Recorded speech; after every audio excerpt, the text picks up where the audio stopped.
Grand Duchess Maria Teresa got her revenge on her mother-in-law after years of suffering. The Duchess of Luxembourg, Maria Teresa, not only did she marry the heir to the throne of Luxembourg, but she also had to deal with a huge reputational problem and the untimely deaths of her two brothers, thus her rise to the ducal family's pinnacle was far from peaceful. Despite her Cuban ancestry, this European queen had a difficult journey to wear the tiara. Her mother-in-law, the former Grand Duchess Josephine Carlot, was largely to blame for her misfortunes over the years. The royal family of Luxembourg, including Grand Duke John of Luxembourg, was deeply affected by the strained relationship between Josephine and Maria Teresa, a wealthy Cuban woman who lacked any royal lineage. The difficult life of Josephine Charlotte, daughter of King Leopold III of Belgium and Princess Asd, began with her birth into the royal family.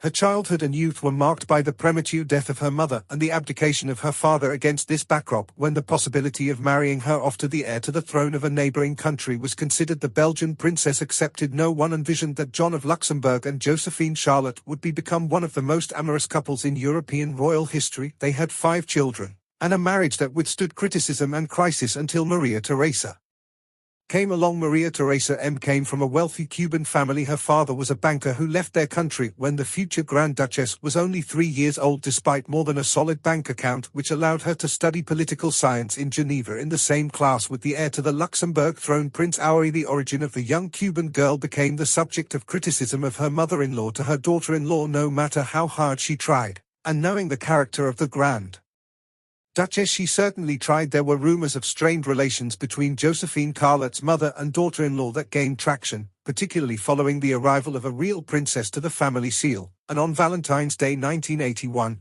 her son and little Cuban were married at St. Mary's Cathedral in Luxembourg. Josephine Carlot was unable to dispel these rumors.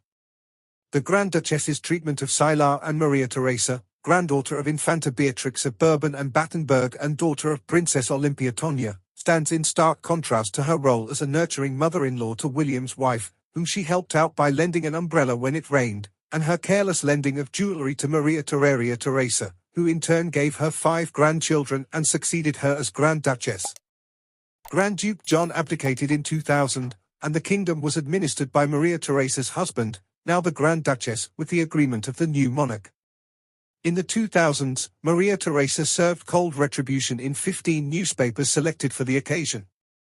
While appearing in an article titled, "Lady Di," Maria Teresa broke down in tears in front of the journalists and spilled the beans about her mother-in-law during an informal dinner she hosted for 15 editors from different newspapers. Maria Teresa attempted to dismantle her son's marriage multiple times and even spread rumors that he was having an affair with a minister in her government. This, along with the numerous instances of rejection, hurtful nicknames, and reproaches directed towards the former Grand Duchess, painted her as a class woman who consistently treated her with contempt.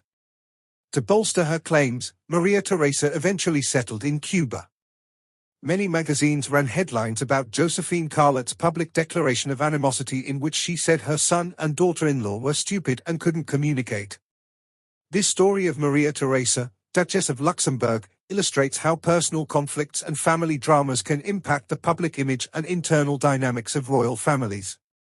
Upon marrying the heir to the throne, Maria Teresa encountered rejection from her mother-in-law, the former Grand Duchess Josephine. The conflict arose from differences in background and, possibly, class. The Grimaldis and Windsor were taken aback by this development. Sadly, Maria Teresa's relationship with Josephine Carlot never fully recovered after this journalistic dinner. When Josephine Carlot died in 2005, her daughter-in-law never publicly mentioned her. The story highlights the destructive and complicated nature of family conflicts, even at the highest levels of society.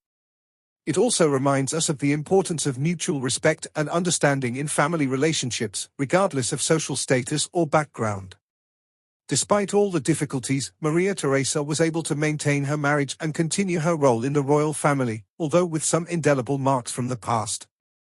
Over the years, prejudice marred Maria Teresa's life. Eventually, the situation escalated to the point where Maria Teresa decided to publicly expose her mother-in-law, marking the first major royal scandal in Luxembourg's history.